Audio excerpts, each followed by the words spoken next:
Hi. Howdy. Fact number one, transgender is not a disease. This is not my opinion. This is facts from the World Health Organization and the American Psychology Association. Just like gay people don't have a disease. Fact number two, rich kids stay rich, poor kids stay poor.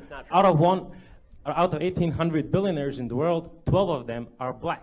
Where you come from, where you grow up, how much your parents earn, whether your parents were married plays a major role in determining where your is there a question life mark at the end? Fact number three, I would just like to remind you that hate speech is not free speech. Yes, it is. And my question is, since facts don't care about your feelings, why did you use false facts? Okay, so none of the facts that I used are false. First of all, yes. No, okay, first of all, would you like the answer? Okay, so the three facts you mentioned, you talked about transgenderism. First of all, until 5 minutes ago, the DSM specifically defined transgenderism as a disorder. It defined it as gender identity disorder, now calls it gender dysmorphia, which doesn't even make sense. It says that depression is the actual problem, not the actual gender disorder, which again does not explain why the transgender suicide rate is upward of 40%, and the actual suicide rate for the rest of the American population is lower than 3%.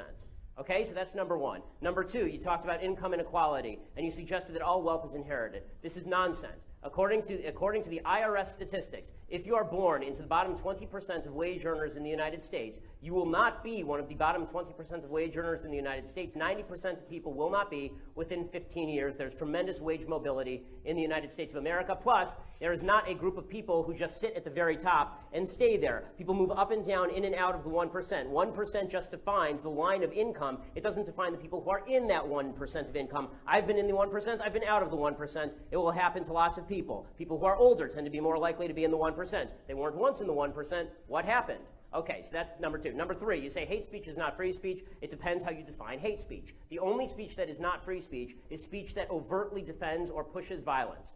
Specifically, speech that is generating violence, right? That's the only type of speech that's not hate speech. If I say things you don't like, that's not hate speech. And if you think that it is hate speech, you're a fascist. End of story.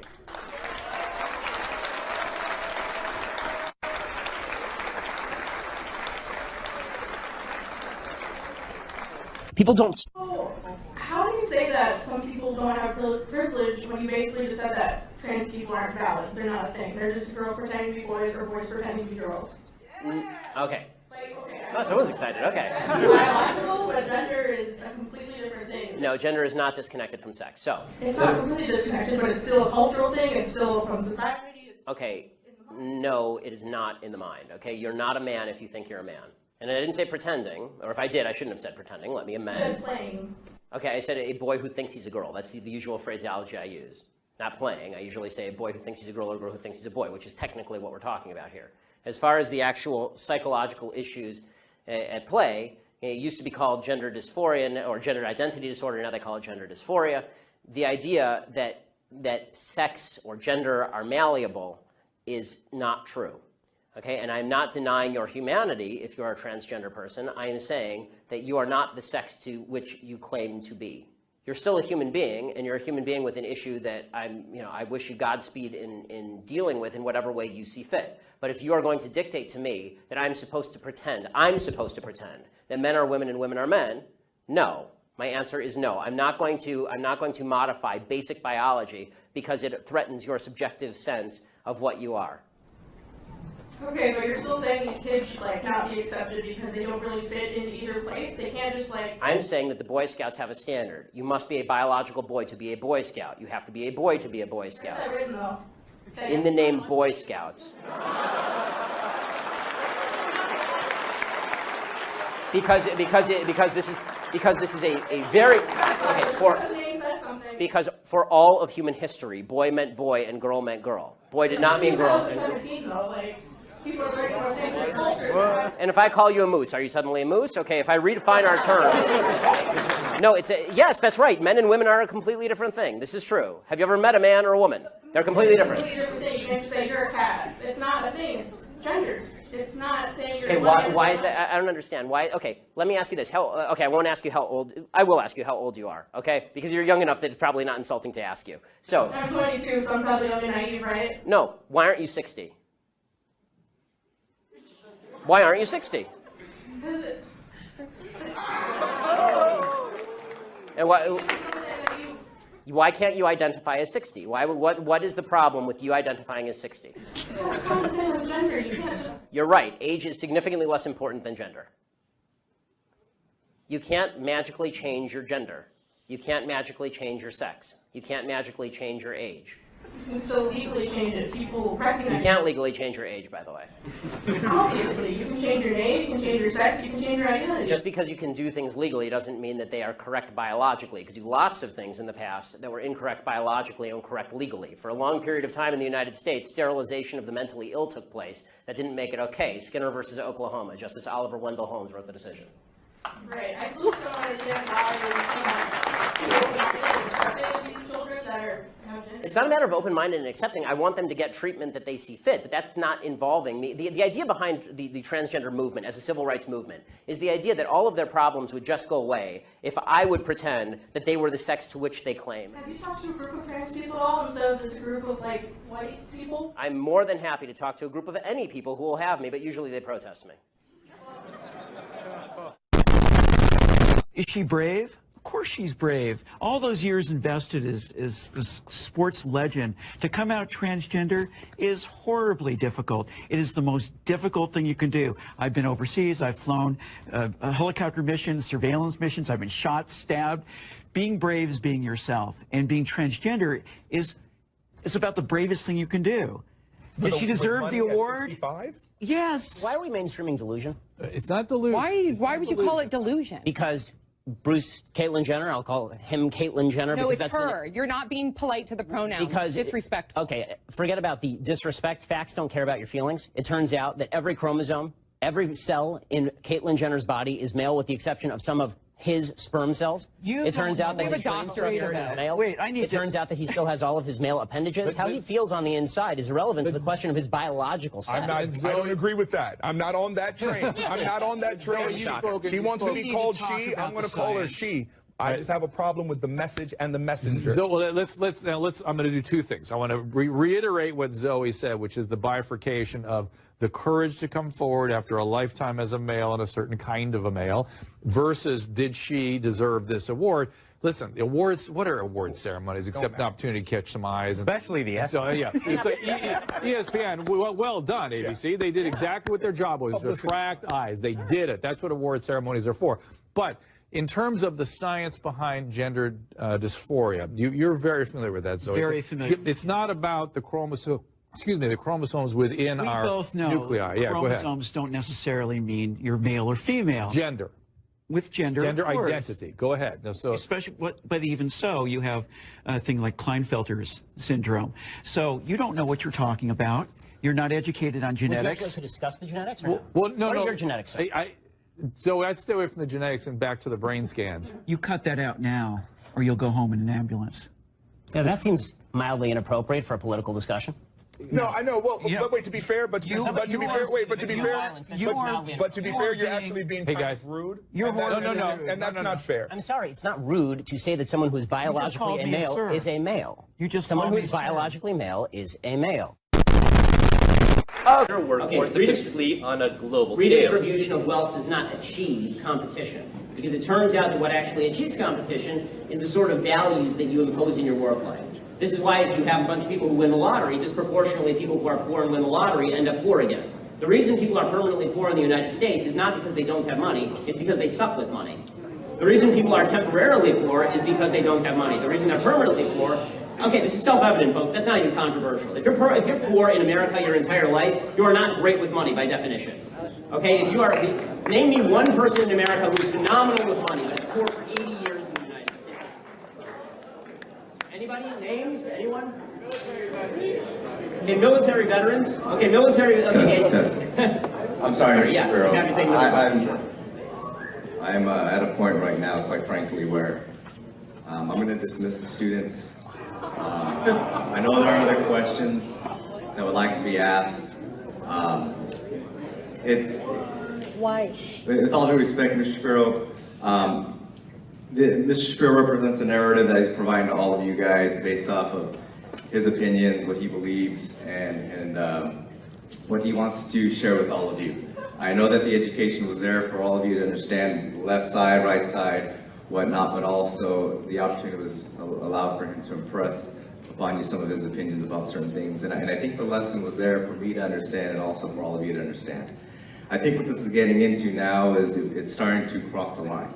And what would that line be? Why are they crossing the line? I don't see nothing wrong. There's nothing wrong. Let me ask this You're question. the one who's crossing the line. Let me ask this question. If, for those students who would like to be dismissed, I'm allowing you to go ahead and do so at this time.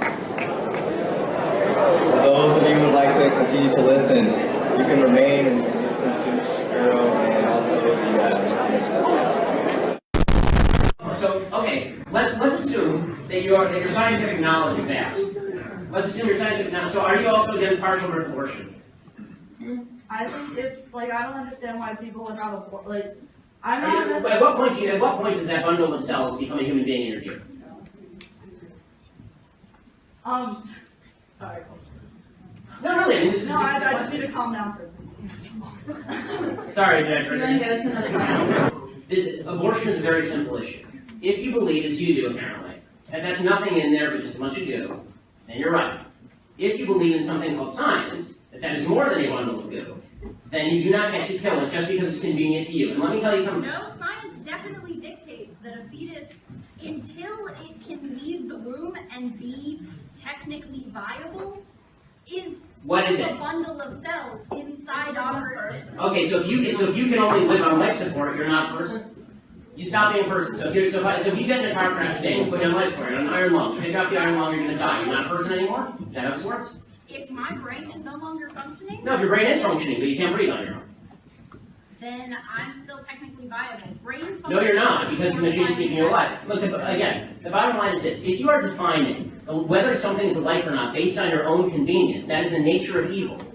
Okay, defining what a human being or not, whether something is a human being or not, based on whether you want it or not, is nasty. You manipulate science to enhance your own... You're the one manipulating science. You're the one suggesting that it's like snot. Okay, it's not like mental illness, when in fact the DSM-5, which is the definitive psychological examples of mental illness, has declassified. The DSM is highly politicized and has been for decades. And it was until 2 years ago, it was classified as gender identity disorder of mental illness. Okay, we can move on to questions. Yeah, because you just don't like what we're saying. No, see, the difference is I let you talk. No, what's funny is you actually know my father, but you had the same conversations with him, and you shut him down too. In what way have I shut you down? You've been talking for like 10 minutes here. I've been talking, but you haven't actually answered a question. No, I did. You just don't like the answer. I'm sorry if you don't like the answer. What's up? You know, what I said about income inequality is a few things. Number one, the idea that the people who are very, very rich somehow stole from the people who are very, very poor, and that's why they're very, very rich is stupid. Poor people are poor and don't have lots of money to steal. Okay, so the idea that that Bill Gates got rich by ripping off a bunch of homeless people were not buying Microsoft, nor was he going to them forcing Microsoft on them for them to stick into their boxes, right? Like that's not how he got rich. The way you get rich in any free functioning economy is by participating in an enormous number of voluntary transactions that benefit both sides. You should care about the question of poverty. You shouldn't care about the question of income inequality. You should care about how do we make poor people rich, not how do we make rich people poorer so that everybody's at the same level. Because that's just you being jealous. That's just you not liking the guy's house next door because it's bigger than your house. And look at that, he has a big house, I have a smaller house, maybe I'll just go rob his place. Right? That's not moral, and it's not decent, and it's also not true. The fact is that while the left decries income inequality, the evils of capitalism, since 1994, the world extreme poverty rate has been sliced in half by increased capitalism and by free markets.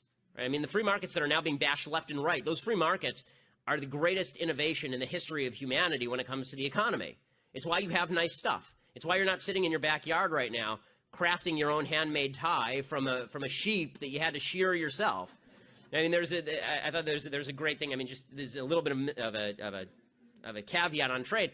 I thought my favorite story of the last few months, there was some guy who decided that he wanted to make himself a BLT and see how much it cost to make the whole thing himself, right? Like from scratch. So he actually went and he bought a cow, and then he like killed the cow, and he went out and he got a pig, and he went out and he milked and made the cheese. He went out and he grew some wheat, and then he milled it, right? This whole thing, it cost him $1,600 to make a BLT. And it took him 6 months, right? You can go down to your local restaurant and get a BLT for $5 because of global trade and because freedom of income. And the fact is that when people talk about income inequality, what they're really saying is they don't understand how money works. They think that if there's two people in a room, one person with $5, one person with $1, the person with 5 stole from the person with 1. It doesn't ask the question, how did the person get poor? The reality is, if you don't want to be permanently poor in America, it's very, very easy. The Brookings Institute, which is a left-leaning institute, they say you only have to do 3 things. Graduate high school, don't have babies out of wedlock, get a job. That's it. Those are the 3 things. 75% of the people who do those 3 things will end up in the middle class. Not just not poor, in the middle class. Only 2% of people who do those 3 things end up permanently poor in the United States. So the idea that it's the rich people keeping the poor people down, and they're doing it for their own pleasure, their own sick pleasure. Bill Gates said, for sport, he shoots poor people from the balcony of his mansion. It's asinine in every conceivable way. And it's so funny. I did a debate on National Geographic that never aired.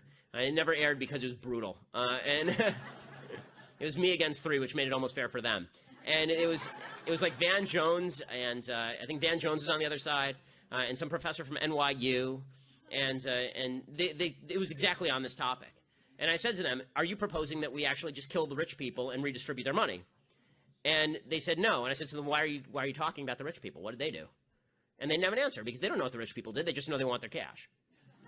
The idea that income inequality is correlated in any way with overall poverty is really silly. There are countries with really high income inequality and very low overall poverty. That's like the United States. There are countries with 0 income inequality, Sudan, and nobody has anything. Right? So the idea that the differential is the statistic that matters, it doesn't. The fact is, in the United States, 9 out of 10 Americans are living above the global middle income standard. Right? Everybody in the United States is rich by global standards. And you want to get rid of the income inequality by destroying that, good luck to you. Barack Obama has been terrible from beginning to end. He's divided us along racial and sexual lines. He's divided us along every line he could find. He came in with a great promise. Because the expectations for Obama were so high and he fell so short, he's really divided America. I think he's trolled the Republican Party into irrelevance, and I think that he's taken his own party to Bernie Sanders land. And I think that, he's done that through policy, but he's mostly done that through his style. When Obama was elected, there was this great hope that he was finally going to help conciliate the greatest conflict that has ever torn the nation, the racial conflict, right? And instead he came in on the basis and governed on the basis that if you oppose him, it must be because you are black. And if there are imbalances in terms of equality, that is inequity. Right? Inequality equals inequity. So if more black people than white people are going to prison proportionately, that must be because people are racist. It can't just be because too many black people are committing crimes. Right? So by doing that, he's divided people along these lines, and you can see it in the Gallup polls. I mean, people now feel that the racial conflict in the country is at heights it hasn't been for decades. That to me is the most damaging thing, is that he's reverted American politics to a form of tribalism that I find very scary. In terms of his actual policy, Obamacare is destroying the medical system. It's raising premiums for people who are in the system. It's going to end up with an actual form of care that really is just redistribution of care, which is going to hurt the people who are youngest and the people who are oldest. There's a reason Ezekiel Emanuel, who designed his Obamacare program, says he wants to die at 75. They're going to end up redistributing health care, and they're going to end up restricting it. As far as the economy, his economic policies, if you look at American history, every time there's a big bust, there is then a similarly sized boom, unless you have a massive government policy like FDR and Hoover, or unless you have a massive government policy like Barack Obama. So on domestic policy, he's been terrible. He's pushed government into realms it never was before, and created conflicts that weren't there before. So, for example, on the gay marriage issue, my position on this has been that the government should get completely out of the business of marriage. I think the government sucks at everything, and they suck at that too. So. What Obama has done instead is he said, okay, let's enshrine same-sex marriage for the purpose of cramming down on religious institutions the idea that they must participate in something they believe is sinful. That's not live and let live. That's live like me or I won't let you live. Right? And that's dastardly stuff. When it comes to his foreign policy is the worst of all of his policies. He set the world, I mean, it's cliche at this point, but he set the world on fire. His Libya war is a disaster and handed guns to terrorists. He talks about handing guns to ISIS. He actually did that in Libya. He talks about, Syria is a disaster area. The attempt to make Iran into a regional power with the assumption that they're going to moderate themselves is utter asininity. It's just foolishness on an unbelievable scale. His handing over of power to Russia in Crimea is going to end with NATO possibly breaking apart, because Russia's just going to continue encroaching on outlying portions of the NATO alliance, and basically say, fine, come and get me, coppers. And he's allowed the Chinese to expand their realm of influence into the South China Sea, and you're going to see increasing Chinese intransigence and aggressiveness, because China demographically this happens with every country where you have a lot more males than females. China demographically, there are 125 males for every 100 females. When you have a lot of excess young men, there's only one thing you can do with those people, and that's put them in the army. And that's basically what China has done. So they're going to get very aggressive on the world stage very quickly. So every aspect, Latin America, of course, has become a disaster too. Every aspect of this presidency has been terrible, but when you have the media on your side, and when you're a likable fellow, and he is likable on camera, then those are assets that matter. And this is why when people say, you know, how could we end up with a reality TV show host like Trump running, he's the second one to do it. Right? Obama's the first. You don't do interviews with the lady who sat in a bathtub full of Cheerios and Fruit Loops, and then tell me about how terrible it is that Donald Trump used to be on The Apprentice.